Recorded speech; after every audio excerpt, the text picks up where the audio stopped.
Hello, hello. Dear signal angels, VOC angels, should we start now or at 30 past? Yeah? Yeah? Alright, cool. And I'll press the timer here, and hello everyone, hello again. My name is Q3K. You might know me from other things such as posting so hard on Mastodon that my posts end up in court documents. But I'm not here to talk about that today. Instead, I'd like to talk to you about a little initiative that we've built here in Germany, in Munich. But before we even get into that, why are we even here? Why do we even start a new thing? What's the point of this all? Well, I don't know what your story is with hackerspace, but ever since before I even joined the hackerspace, I've wanted to do cool things, and like the cool things I wanted to do just kept escalating. Like, you know, first you have a 3D printer, and then the next thing you're thinking like, hey, let's get a micro microscope. But you quite quickly realize that hackerspace are great for many things, but they might not be the best space for like heavy machinery and weird chemicals, and really keeping yourself in check to do more than just sit around and drink beers. So how can we solve this? Is there a way to do cool things in a hackerspace or hackerspace-like setting and actually get things done more cohesively? Well, here's an idea. I'm pretty sure I haven't come up with it, but it's a form I've discovered basically by doing over the past year and a bit. I call it a hack lab. Basically, when people tell me, hey, what's this whole thing you're working on? Like, the first thing I want to say is hackerspace, and then I need to correct myself. It's not the hackerspace, let's call it a hack lab. And what this is this kind of more focused group of people. Very, very hackery, all kind of unorthodox educated nerds from various walks of life. But instead of just gathering and really chilling, we try to work on common things and get things done. But it's, in a way, still extremely close to a hackerspace. There's membership fees, there's self-governance, there's a physical space you rent, you have general assemblies, all that fun stuff. But all of this is for an end goal. You don't just come together to hack on random things, you come together to kind of get things done together. This has other implications as well. For example, the way we've gotten this to work is to just find less people. Like, from my experience, hackerspace tend to be very, well, maybe not growth at all costs, but they always do outreach to have more members. We do outreach in order to show people what we're doing, but really our membership structure kind of aims to grow very slowly. We're prioritizing making sure that things don't explode over things growing at all costs. And let me reiterate, the model I'm proposing here, if we even call it a model, it's not a replacement for hackerspace. I'm not here saying hackerspaces suck. No, they're great. I'm a member of like at least 3 hackerspaces in various countries. I still go to the local hackerspace in my city. But maybe there's a complementary way where we can come together as a community and do things maybe a bit further than just the base level. So, what am I even talking about here? What's this association? What's this hack lab? It's called FAFO. This stands for the Fachverein für Forschung, the Professional Association for Research. It does not stand for anything else. Do not tell the Finanzamt that FAFO means anything else. That is a lie, that will get us in trouble. In practice, we are a group of friends. Like, I started this, and it kind of grew by me, like, making note of people who I've met, who I've worked on projects in the past. And in the end, the slide says 12, it's complicated. We're like between 11 and 13 people. We're in the process of actually growing right now. And we pay a high fee to be able to do cool things in a small group. So, you know, that price is steep. Don't get me wrong. I mean, we are in Munich, so rent is expensive. But we can, in our case, afford to do this. If you're in a different location, I'm pretty sure you can do this for cheaper, because the primary expense in our case is just rent. And what is that we want to do at FAFO? My goal, and I think the goal we founded this for, that kind of everyone vibes with, and that's kind of like the core tree of our research, is DIY semiconductors and integrated circuits, hopefully. You know, if you've seen Sam Zilow's DIY first PMOS and then NMOS and then PMOS process, or the other way around, if you've seen people do photolithography in their garage on YouTube, we want to replicate that, and we want to go as far as we can. Can we build a 1-micron CMOS semiconductor integrated circuit in a little hackerspace or hacker lab? Well, we'll see. We're still very early. We've just founded a year ago. But we already learned quite a bit of things on how to organize this sort of work so it works, not for us, but I think also for others. And yeah, as I mentioned, like this is one of our core goals. This is kind of where I want to be, where I steal the place, and others have maybe slightly different goals. Like for example, some people want to work more on DIY LCDs. Some people want to focus more on material science, or maybe, what else was there? Oh yeah, you'll see. Let's not spoil the fun. And a bit of history now. How did this happen? Well, you need to fund this. And if you've ever found an association, there's a chicken and egg problem that comes up immediately. Do you first find the people? Do you first find the space? Well, you have the matrix room approach, which is what I took. You just, anytime you encounter someone, when you have like this brain work, hey, maybe I can do this. Make note of anyone you see in your daily interactions that you think you'd like to be in this group. And just explain the idea, briefly tell them, hey, I'll invite you to the matrix room. Maybe something will happen, maybe not. Let's just chill there, see what happens. And I personally have been looking for people who have a very specific set of characteristics, and primarily I want people who I know will work well together with others. Like I want people who are emotionally mature, who know how to get things done. Like I want people who have a track record of, they don't have to be like, I know, a high manager at a core, but if I've seen even anyone get from point A to point B through a difficult path, and they manage to, that's an immediate positive green flag for me. And yeah, like, the skills, I'm not looking for pure physicists and semiconductor researchers. Like, I'm not an engineer. I just post on Mastodon. And others are the same. But once you learn to do something that's out of your league, and then it becomes approachable, that same skill set of getting things done is very portable across domains. So yeah, we ended up with like 15 people in a matrix group. I kind of assumed that half of them are gonna, or like 1/3 is gonna say no thanks, and that's more or less what happened. And then in June 2024, a wild SEM appears. Turns out you can find electron microscopes on Kleinanzeigen. And that was kind of the spark point. Like, someone just noticed someone near us in bumfuck nowhere, Bavaria, is selling an 80s, mostly working, maybe fourth-hand electron microscope, a gel T330A. So yeah, fuck it, let's just do it. Like, we called the guy up, we arranged a viewing, we gave a handshake agreement, then we drafted up something real, and we just said, yeah, we'll come pick it up, great. Fuck! Now we have to find a place. It's probably not a Munich thing, but it's a really bad Munich thing, like, rent is expensive. We kind of knew we were gonna have to have a high membership fee, but we didn't realize just how bad things can be. Like, we can't rent an office space. Like, no one wants to just rent less than 100 square meters. Like, if you're not renting a room, a whole floor, fuck off. An apartment, like, no, I'm not bringing fucking SEM to an apartment above some poor sod. No way. So, you start looking at Kleinanzeigen again. And even in Munich, which is like the most gentrified, boring place in Germany, I think, you can find things like that. This is a retirement home. This is a garage under a retirement home. And then it just keeps going. Or if, you know, you can take the normal entrance. This has no right to exist in Munich, by the way. And through that entrance, you have what looks like a Half-Life 2 map that takes you to this sort of space.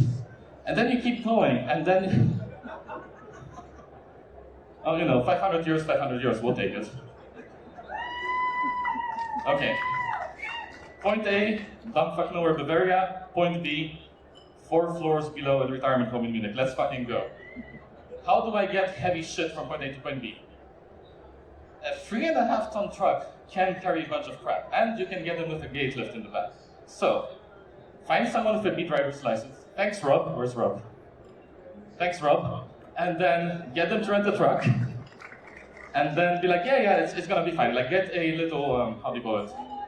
Pallet jack, a few pallets, straps, and Bob's your uncle. You have your shitty Sam in the murder dungeon. I wasn't sure about how this looked. Like, I thought this looked a bit jank, so I asked on Reddit, on Mayo Living Space, can I make this look any better? Still working on that feedback, but we did in the meantime make it look a bit more nice. Like, graphics did an excellent job doing the electricals. We bought some old furniture from an office. and then we could actually get to restoring our SAM. We gave the SAM a name, he's called Kenji. Kenji's an old piece of shit, and then like the gaskets were missing, and then it kind of worked, and then that's a shitty noisy image. Why is it so bad? Oh wait, we don't have a scintillator. But did you know, if you really, really crank up acceleration voltage on a SAM, everything will scintillate. But if you actually do get scintillator file, you can get pretty decent results. This is a photo that we took physically of the SAM, I think on the day when we got the scintillator replaced, and it's showing like an open hardware logo on a chip I got manufactured way back when. Well, okay, back to our plans. This location sucks. We knew we were gonna move, let's find a new one. Back to Kleinanzeigen. Someone went somewhere, they were told no, but maybe try talking to these people, and we ended up finding this space. It's rented out by a bunch of artists, 4 artists, on the 7th floor of a building in Munich, and the rent per square meter is the same as if you were renting like a whole floor, but you can just get 2 rooms. Great, perfect. We can plan to move things. Psych, new microscope. What? Shit, yes, fuck, 500 euros. You want it? Yes, yes, okay, cool. That's easy, right? We already done this once. This is a proper company, like, they have 5 SAMs. We just use their lift, get the SAM down, get in, get out, 20-minute adventure. They don't have a lift. We found ourselves stuck with a very, very heavy piece of machinery at a very, very tall floor with a very, very under-spec lift. Should I find it? No, the video is on OnlyFans.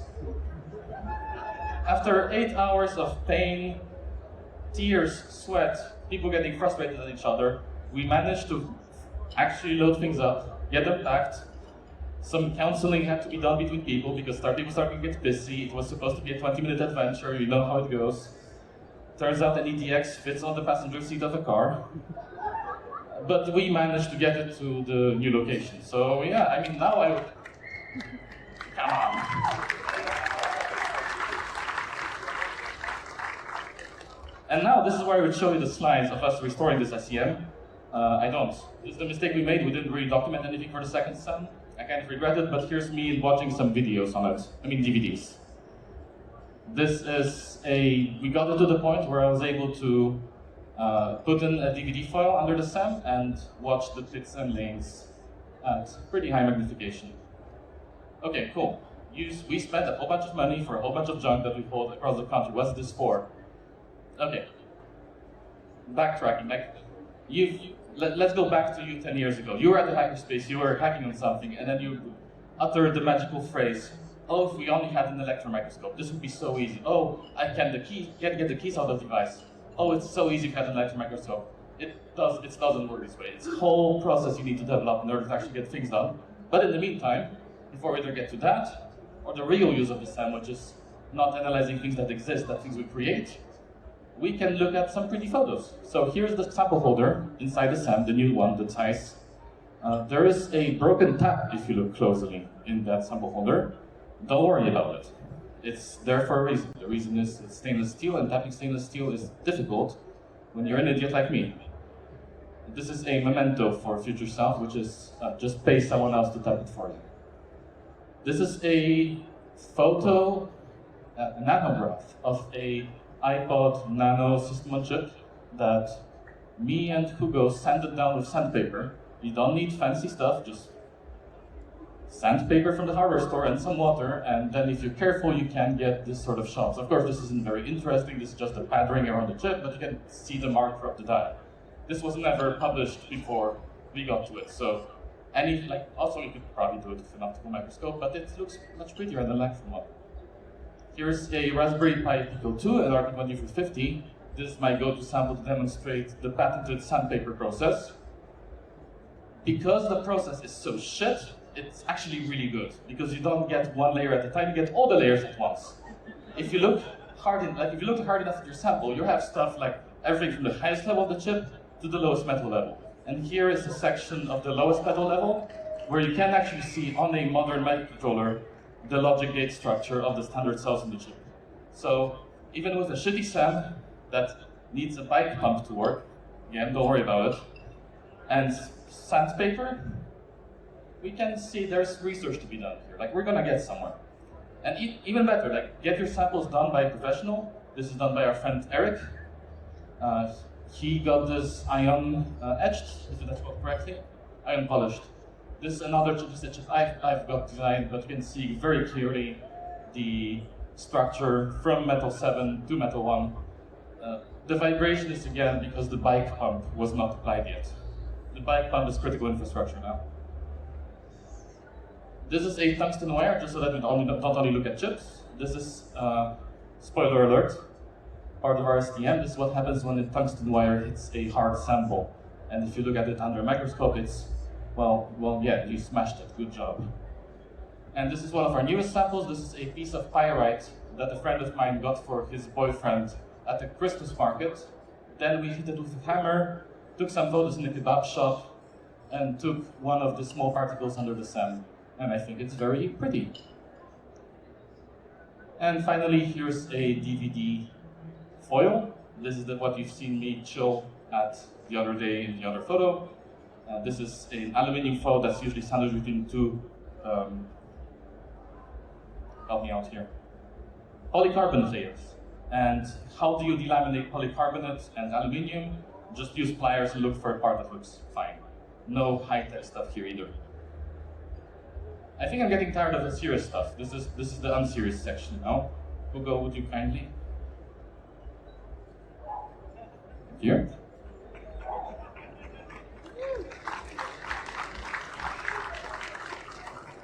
We can't all be serious all the time. Did you know you can just design a Gardena garden hose adapter in FreeCAD? Just sketch it. No one's going to prohibit you. Just take the measurements, draw it, take the step file, send it to your friends at PCBWay.com, not sponsored of this video, and get it manufactured. And then you can just make a garden hose to vacuum chamber adapter, and then you can actually leak test it and get it back to vacuum, and it's really not that bad. Of course it's shit. It's a fucking plastic garden hose next to an adapter.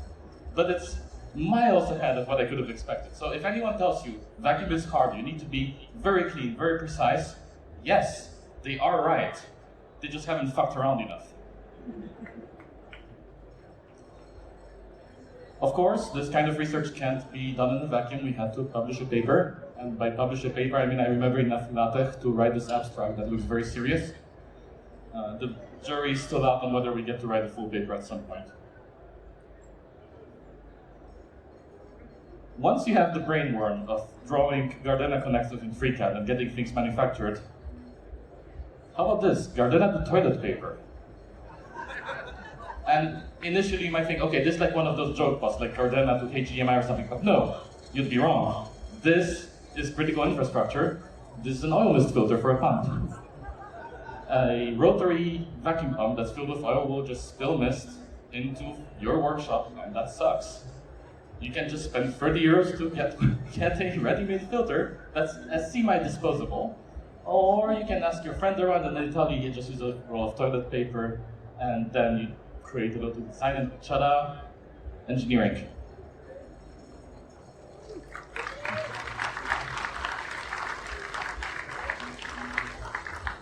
Okay, back to serious things. This is my serious phase. The thing we're currently mostly working on that's kind of taking most of our time, and you'll see why soon when Rakik starts talking, is we're working on the wet lab. So basically a place where we can do some pretty serious chemical work in a way that's safe both for us and for others and for our sanity. And we're good at one thing and one thing only, that's just like buying shit online. So we have done one more trip in the truck, just one more trick, bro, I trust me, just one more trip. And this time we got a whole bunch of old Siemens furniture from a lab that was closing down. The furniture was barely used, like no idea why they were selling it. But we got like two wonderful fume hoods and what we call affectionately La Creatura, which is this big ass vacuum chamber that we have no idea what it was for, but it's very cute and we love it a lot. Also, if anyone wants a fume hood, give me a call. I have too many fume hoods. Of course, chemistry is difficult, and you can get a fume hood, you can't just vent it to the atmosphere without like giving it a lot of thought and processes. This is something that we're also focused, that's really more focused than just getting the equipment, which is how do you deal with the processes to do this correctly. We don't have anything to show today other than the blurred image of progress being made, but we hope to be able to release some kind of general cookbook or guide on how to safely do the kind of chemistry you need to do to the semiconductors in a German space without getting raided, killing yourself, killing others, or being sad. And I think that's it for my part. I've showed you what happens when you buy a bunch of crap and just bring it to a space, but there's so much more things we've been doing. One of the kind of standout projects we have, where we kind of build things from scratch ourselves, is an STM that Katarina, or KTK here, has been building for a while. And I think the floor's yours. Thank you, Serge.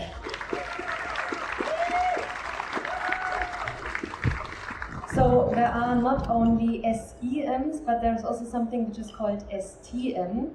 And this is something... what do I have to do? Click? Do I have to click here? Okay. So this is something you probably know, it's an optical microscope. This is something which exists since the 17th century, and you can see something like, or have a resolution of 200 nanometers. The second thing here, what you can see is a state-of-the-art, absolutely amazing SEM, which you can find at FAFO. And here we have a resolution of 1 to 10 nanometers. But there is something more, which is called a scanning tunneling microscope, and this gets down to a resolution of 100 picometers. So this means you're able to resolve single atoms. And that's something that was invented in 1981. Thank you so much for that. Danke. Good. So there is something with a high resolution, of course, we need it, so we got it. And that is also something that we're working on. Here is the very first picture of a SEM. You can see, so the small dots, you can see in this landscape, those are single atoms. This very first STM pictures was not taken by us in 1982, but it got a Nobel Prize in 1986. So it's really a young technology which got a Nobel Prize, which can be built in such a lab as we have. And the cool thing about STMs is that it's not only something to watch, so it's not only a microscope, but you can also manipulate atoms with a STM. So what you can see here is a ring of copper atoms. So the single mountains you see are copper atoms. And in the middle, you see the electron density. And you can see that the electrons have an interference pattern, so you see the waves in there. And this is a quantum mechanical phenomenon which you can see here. And with the STM, you can actually move atoms and build such stuff. So it's really a very nice technology. Of course, we need it, and just a few words about how it's actually working. So what you see here, the small dots, is a very accurate depiction of a surface. So the small dots are atoms, and well, they have some structure, it's some kind of landscape. And the way it works is that you take a tip and you bring it very, very close to the sample. So only about the diameter of an atom in distance. Next, you put a voltage between the probe and the sample. And theoretically, there cannot be any current because there's a potential barrier, so the electrons do not have enough energy to go into the tip. But there's another quantum mechanical phenomenon which is called tunneling, and this is allowing electrons to actually tunnel from the sample into the tip. And this tunneling current is extremely distance dependent. And there's an exponential dependency between the size of the current and the distance between the tip and the probe. And this is used to actually image surfaces. So what you do is you have the tip, you have the sample, you put in a voltage, and then you measure the current. And now you keep the distance between the tip and the sample constant. And what you are checking is how much do I have to move the z-axis of the tip in order to keep that current constant. And this information of how much do you have to move down, how much do you have to move up, this is the information you take for the image. And this tip thus can be moved in all directions, and then you scan the surface, which is the reason for the name scanning and tunneling I explained, and microscope because you get pictures. So how does something like this look like? Here's our beautiful setup. I cannot really show with my fingers, I will try to do this verbally, the metal thing, the triangular metal thing, which you can see. This is the actual microscope. There will be a close-up picture in a moment. This microscope is standing on this concrete block, which is hanging on springs. And this concrete block spring construction is for damping vibrations, because you can imagine keeping a distance of the diameter of an atom constant is very hard if you have some vibration. So this has to be damped, and this is done by this construction. So the important part here is that the microscope is standing on something that is heavy. So it's actually quite cheap to take a stone which is heavy and then put it on that. It's very cheap, very convenient, very simple. But one could also go a different path and pour concrete. This is more cumbersome, dirty, and expensive, and of course that is the path we chose. In this concrete block also there might or might not be some Gardiner equipment built in. And of course, so it's not big, it's like this, but of course it's also reinforced concrete. Here you see a picture of the tip. The green parts are the piezo stacks, so this is used to have the movement control. You see a DVD, so you can also look at DVDs with a scanning tunneling microscope, and you see cables to put the voltage between the probe and the sample. And yeah, this is our first signal we got. The yellow part is the tunneling current, so we did achieve tunneling current. No, it's the signal, so the yellow part is how much you have to move the tip in order to keep the current constant, so that is the information for the surface, and the purple part is the actual tunneling current. This should be constant because we did not move in the XY axis, but it's not completely stable yet, so that is why you see some movement here. So what are the next steps, or what is the status? We are continuing to build this existing do-it-yourself STM. We got the tunneling current, and now we are going to install the XY movement to generate first images. And then we're going to build a completely new version with the target to have a heavily improved handling and capabilities, because we want to make this technology available for anyone with hardly any requirements in infrastructure, and of course no pouring of concrete.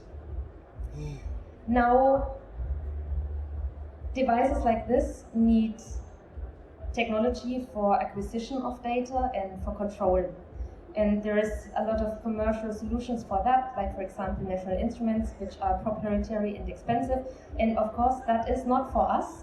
So we are, or Ellen, is developing a solution which is not only going to help the STM, but also the other projects in the world. And also a big credit to Rahix, who did a lot, if not most or all, of the design for the STM project. Thank you so much.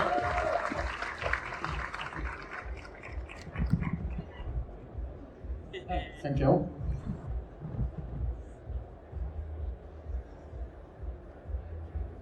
Okay, so hi, I'm Ellen. I'm the closest thing we got to an EE department. And I built electronics, or I built some of the electronics with FAFO. most of the devices we are operating are at least 30 years old. Some more are at least like 40 years old, like Kenji. And so that means a lot of stuff breaks, a lot of stuff needs to be replaced, and a lot of stuff needs to be modernized.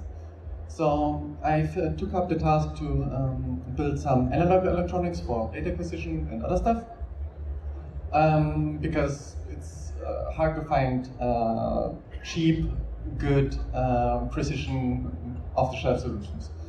One of the things I'm working on are power supplies. So one of the concepts we are developing are power stamps, which are inspired, of course, by Arturo's awesome microcontroller stamps. And they're basically just precision analog power supplies. So for anything analog data, analog signals, small signals, big signals, you usually want a really low noise power supply, so that you know you're actually looking at a signal and not something else. So we're developing ready-made power supplies you can just solder into your projects and don't need to know too much about it. And we're targeting common analog bias supply voltages like plus minus 15 and so on voltage. And also isolated power supplies in case you need to deal with some kilovolt stuff and like up to, I don't know, 3 kilovolts isolation rating. Anything more is really out of scope for now. And this is what it looks like right now, because it's still in the post. The GLC has been a bit slow with manufacturing, so this is all you can look at right now. This is the power supply design I've iterated in previous projects, like 3 times. So it's already working quite well. Just the power stamp concept needs some work. And another thing is the analog front-end module. So if you have power, the next thing you need with the signal is like protections for your equipment behind it, and also like amplification, attenuation, and so on and so on. So you can actually look at it. And so you don't want to fry your ADC when you plug something in. It should have low BOM cost, so it's actually affordable, because if you have money, you can just buy an eye.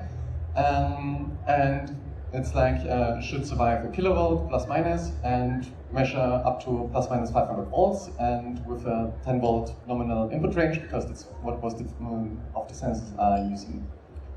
And next is data acquisition. So one project I'm working on is called TinSnipe AFE. It's a multimeter front-end design that is getting funding by NNet. It's basically, yeah, what it says on the tin. It's a multimeter, but very robust and also like understandable and cheap to manufacture. And so basically, that you can measure stuff without having to bring out the expensive equipment or repair the really old stuff, because that's also very sought after.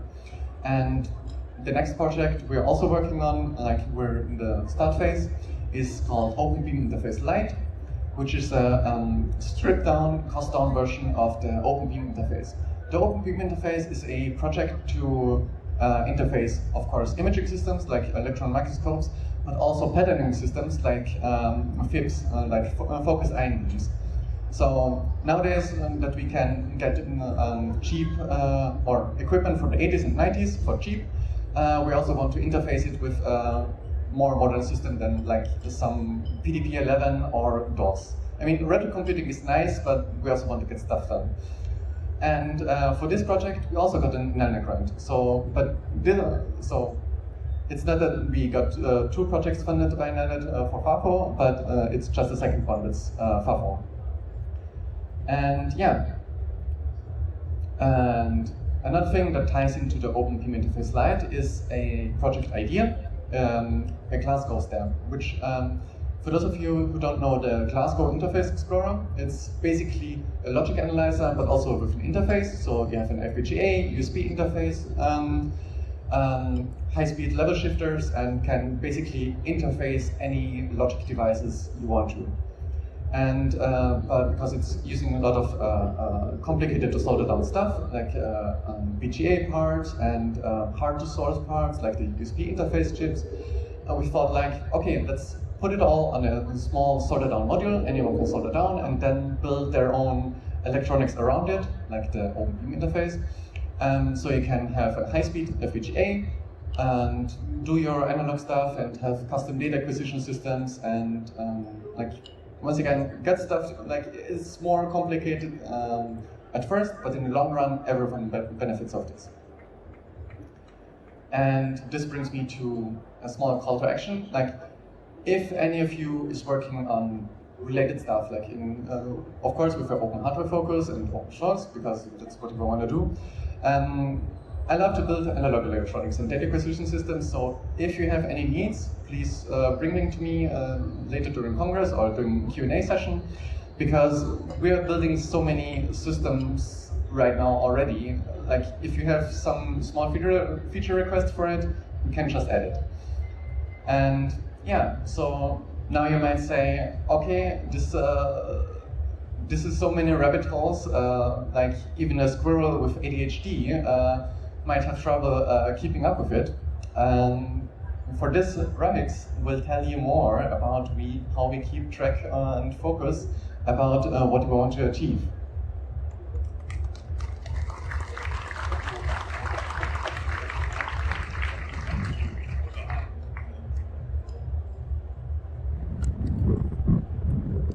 Hello? Oh, wow. Okay. Oh shit, this isn't working. Okay. Who plays Factorio? Yeah. Okay, so you know what a tech tree is? We decided the best course of action to track all these ambitious projects that we have at FAFO is let's just take this concept of a tech tree and do the same in real life for all the efforts that we are doing. So this is it. This is at least the current status of our FAFO tech tree. And so why are we even doing this? We have so many projects going on, as Alan just mentioned, in parallel, that sort of relate, that depend on each other, that need to be done to reach these rather ambitious goals of making semiconductors or imaging atoms. And so to make sure that we don't lose track too much, this is a great approach. Because for one, it visualizes what we are trying to do. You can always see what has been done already. You see the green nodes, those have been completed. And you see what's being worked on, that's all the yellow nodes. And then you see what is still out in the future. That's all the red stuff. And there's a second nice aspect that all of you who play Factorio will know, that having this sort of visualization does a great deal for gamifying the whole process. So you're really, really motivated to check off the next element in the tech tree, and we've seen that happen at FAFO just as much. Okay. So how does it work? I hope I managed to do it. Yeah, so how does it work? It's very simple in the end. We have our big goals that we want to do. These are the elements at the bottom of the tree. So the very bottom row, those are the ultimate goals of FAFO, you could say. And then for each of those, we just break down the dependencies. So what do we need to reach this goal? And there will be multiple things, and then sort of you build up the tree from there iteratively. The big problem is this middle step is actually quite difficult. You have to get the granularity right. You should make these projects or these elements, which are essentially smaller projects or maybe bigger projects, such that they can actually be done, that there is a clear criteria of when a certain element has been completed, which sounds obvious, but in practice is actually quite difficult to define. And also, the elements should be reasonably independent, so people can actually work on them in parallel. We also decided we want to categorize the elements a bit more. So we have 4 categories. The first is equipment, so like the SEM, stuff that we just have to get from Kleinanzeigen or somewhere else. There's processes, so that means we have to learn to do a certain thing, like for example, decapping a chip. and we have to learn to do that repeatably, so that when we need this process for doing something else, we can just use that knowledge that we have gathered before. Then there's development, which means engineering some new hardware or piece of equipment ourselves. So instead of buying it, we build it ourselves, so what Alan is doing. And then there is research. And I think the best way to explain it would be to differentiate development and research. Development is boring engineering work. We're just using existing knowledge to build something useful. And research is uncharted territory. We're trying to do something completely new and seeing how far we can get, and maybe if that will work. So let's take a quick look. If I manage to do this, I have been instructed. I messed it up, okay. Can we do it? I'm not good with technology, as you might tell. Okay, here we go. So let's take a quick look. So here we're at the bottom of the tech tree. For example, this is the nanoscale imaging ultimate goal that we're following. That's where the STM that Katie was talking about is located, for example. Then if we head further right, that should be semiconductor manufacturing, which is building our own chips. Then, is this the right? Yeah, okay, there we go. Then there's things like semiconductor reverse engineering, and you see there's different paths of things that we want to do to reach those goals. And the nice thing is, like if we go up, you see that there's elements that a lot of arrows are pointing to. These are sort of critical technologies that we definitely need because they unlock a lot of different other projects. Here, for example, you can see the wet lab, which is work in progress. And on the other side, maybe we can, here we can see the SEM, which we already have, which has been a great enabling technology for a lot of things. And so the way this tree is generated works like this. We have this Git forge called Forgeio, I don't know, Forgeio, I hope I do this right. And we have a project there, and each element in the tech tree is just an issue in this Forgeio. Can I do this? I can? Yes? Amazing. Okay, here for example we have e-beam lithography. You see the issue number, that also shows up in the big tree. When you create these issues, we have a CI script running that then scrapes all the issues, and we use the Forgeio issue dependencies. Maybe I can scroll down on the right side. You should see dependencies mentioned. Then we use the issue body to just document what needs to be done to reach this goal. And over time, of course, this gets filled more as we figure out more what needs to happen. You can see the element type is a label on the issue. So all very simple stuff that we are all already quite used to. And then there's just the CI script running that extracts all the data. And also it does a pretty nice thing. Here you can see it leaves a comment on the issue showing the partial tech tree for that specific element. So here we can see that for e-beam lithography, this is all the stuff that we need to get there. So if I were to look for a new project, I would see, okay, cool, the OBI light is already in development, the spin coater is already in development, but the beam blanker on the SEM, that is an open project. Maybe that's the next thing for me to do if I want to work towards e-beam lithography. And of course, this tech tree, we're not doing that for us privately. This is also meant to be a sort of knowledge base that we want to have out in the open. So everything about it is public, the code, the issues, the missteps that we're taking on our path, because unlike Factorio, this tech tree isn't set in stone, but rather it is a living thing that we are expanding as we learn and find new cool projects that we want to add to it.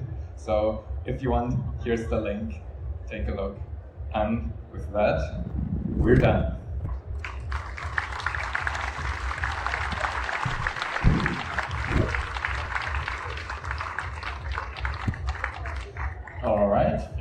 much. I think we have technically a few minutes for questions. Like that timer says 5 minutes. Is that a thumbs up? 2 thumbs up. 10 minutes. Holy cow. Okay, great. I know there's going to be any questions, but before we get to that, if you want to follow whatever we're doing, we have a public wiki. We do everything as we can in the open, basically, unless there's PII or contracts involved, it's out there publicly. So check out our wiki. If you want to see more fun posting, check out our Mastodon feed. And also we have stickers. We're going to be around here with stickers. If you want some stickers, come get some. The elites don't want you to know this, but the stickers at Congress are free. I have over 300 stickers. Or just call me later. All right, any questions? Raise your hand. Don't be shy. Huh? Oh.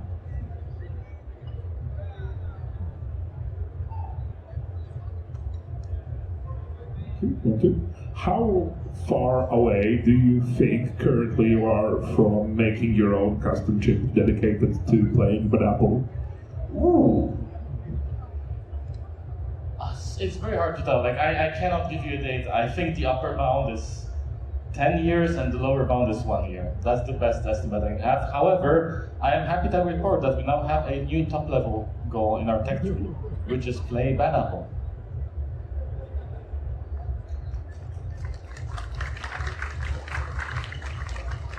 Anyone else? Hands? There's a hand here. Make sure whoever has the next question, make it here so that we have some exercise for the poor signal angel. So with STM, the needle has to be like 1 atom close to the surface. How do you mechanically move the needle so close? So there are 2 things. I love that you asked this question because we wanted to tell something else about the needle and we forgot it. Because the needle is actually 1 atom at the top.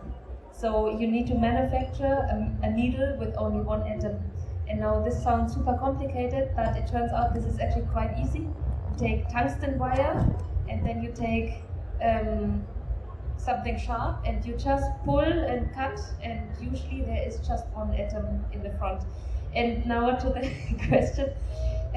So there are 2 stages. We have micrometer screws with which we can put the needle quite close to the sample. And then we have the piezos, which also have quite some range, which are able to also adjust in the Z-axis. So first there's this coarse movement to get some first contact or first tunneling current with a high voltage, and then you can go down in voltage and you have the Z-axis. But maybe you remember also the picture of the STM needle that Serge was showing, which was completely bent. So this is because we rammed it into the sample, which is something which is actually happening a lot. And this is also one of the main things we're going to improve in the next setup, because it's such a pain to sit there and move and try to not ram it into the sample.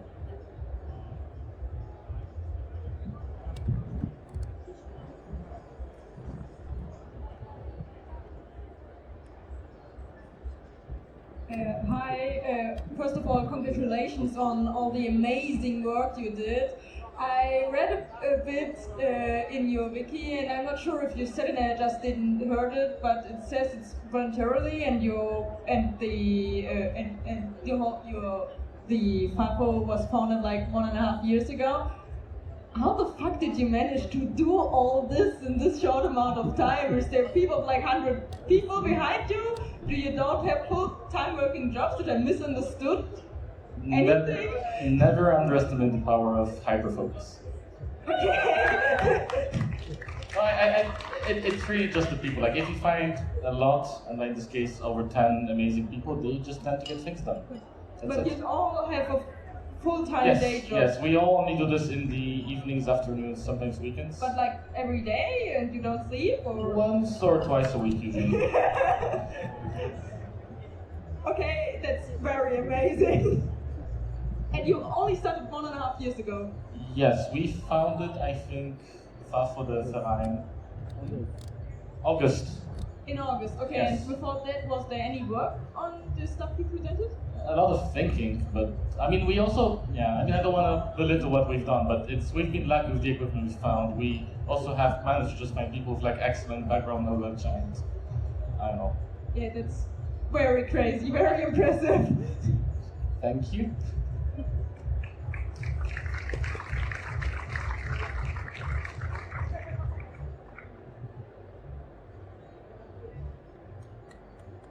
Hi, maybe a good follow-up question to exactly those compliments that I would like to follow up on as well.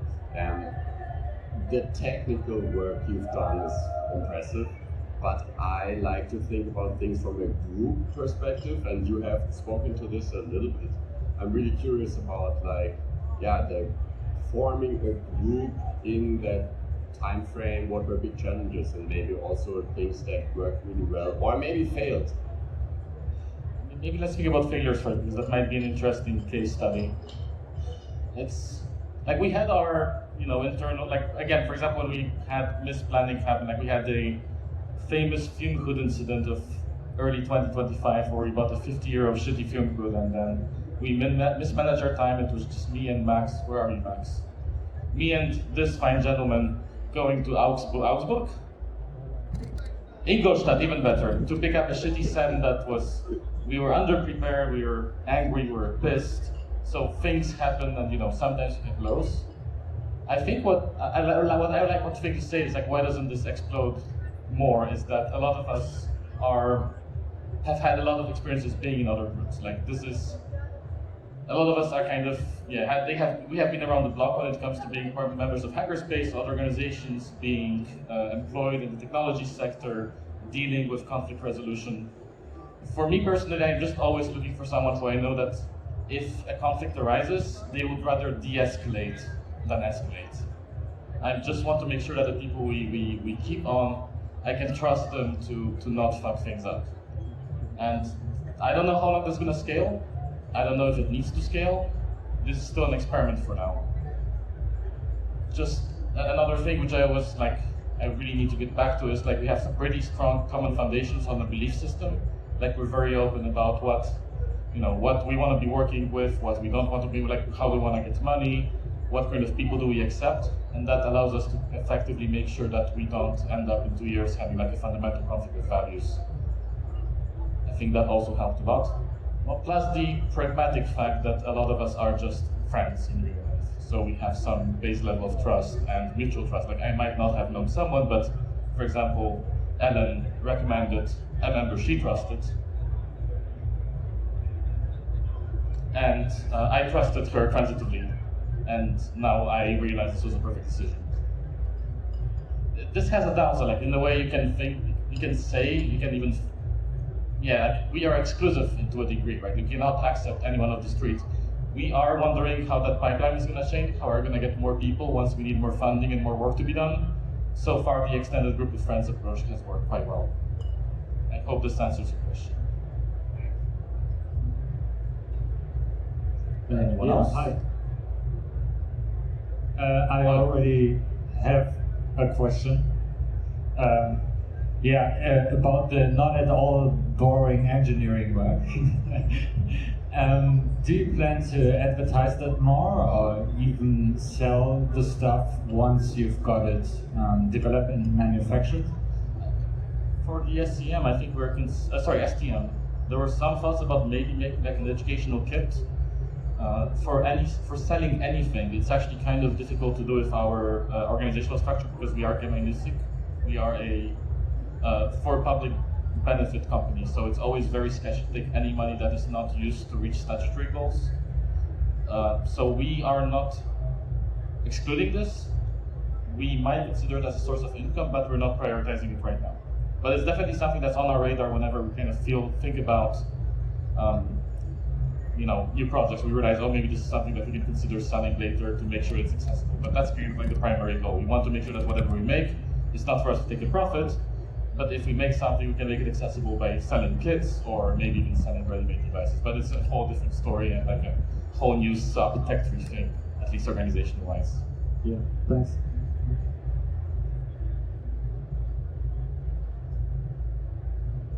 So, out of the answer to that question, I kind of heard out that you're gemeinnützig. Correct.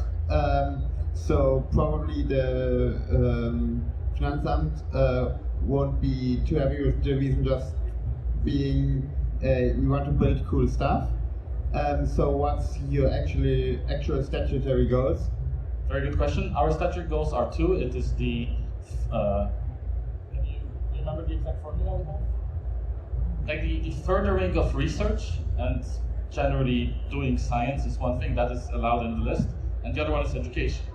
And we are focusing, for example, 2026 very much on the education. This is also why we're here. Like, we want to have outreach, we want to educate.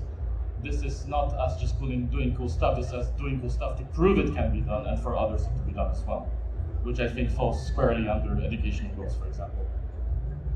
So that's kind of the output of this.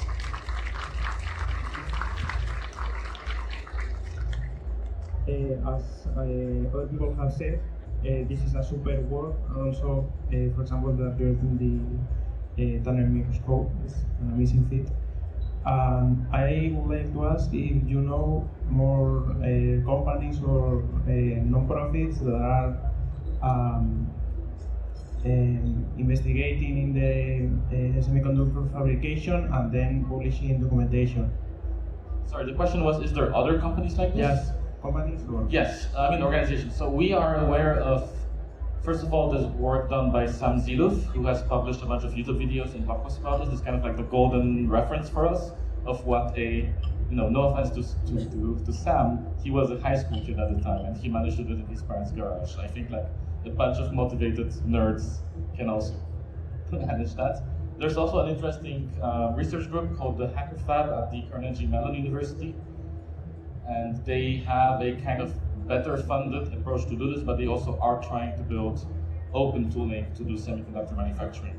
They are also very much focused on making something that's like approachable for students to kind of get them into the industry. So it's not exactly what we want to be doing, but we really appreciate what they're doing and we are closely watching their work and hope to also maybe cooperate someday. Hi. So a while ago, my roommate read a blog post about faking your way into becoming a university. We are doing just a few summer schools, but I mean, what you do, maybe you are eligible to get money for like research grants officially. Did you try that? So grants are an interesting topic. Like so far, we've been very successful with NLNet because the first grant we applied to, we got it effectively, but it's not exactly a grant for what we're doing, but for a sub project. It is still something we want to be doing, but it's just like a side gig, think of it. Getting grants, we've been we don't really know what we're doing. Like we don't have people who have much experience with like big European grants. We don't have much people who have a lot of experience with like grant seeking, I think at the university level really, at least not from scratch.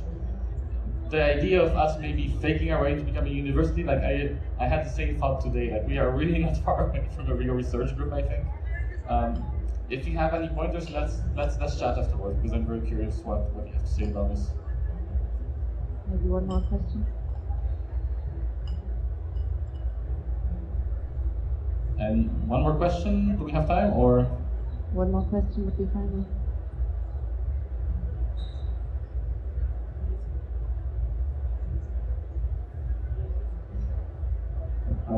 Are you somehow connected to the local research environment, like VSE and so on? They certainly do web chemistry, SEMs. No, we are not. We are not opposed to it. If you have any contacts, we would like to at least have a chat. But we. Hattie has. What? Hattie has. Oh. Sorry, I'm not understanding what's going on here. Oh, you have the contacts. Yeah, okay. I mean, then maybe you answer this question. Yes, that's a good hint. I will try to bring in more contacts. I was just mentioning this because of like, if you do web chemistry, you need recipes and so on and so forth, and PhD students spend a lot of time doing that and can probably share some notes. And I have one additional question, maybe if I can. I was just wondering, what's the restrictions for getting the chemicals? Because if you do semiconductor manufacturing, you're likely going to be like hydrofluoric acid and all the nasty stuff that you can possibly have. No, was wondering whether that's allowed. Mm-hmm. So we can talk about it right now, but not for the reasons you think. We're working, as Serge sort of hinted at, building out a proper lab, and by proper we mean proper as in not some shady garage business where we're doing things that nobody shall know. We want to be doing this all out in the open. We want to be doing all of this as safe as we can, because as you mentioned, it isn't the most harmless substances that we're working with. And our goal is that once we have managed to get all this done, because this is a lot of paperwork, a lot of like special regulatory stuff that you have to get into, we want to publish a sort of cookbook of what you need to do to set up a lab to do these kind of processes on your own. And at that point, we'll hopefully be able to talk about it more.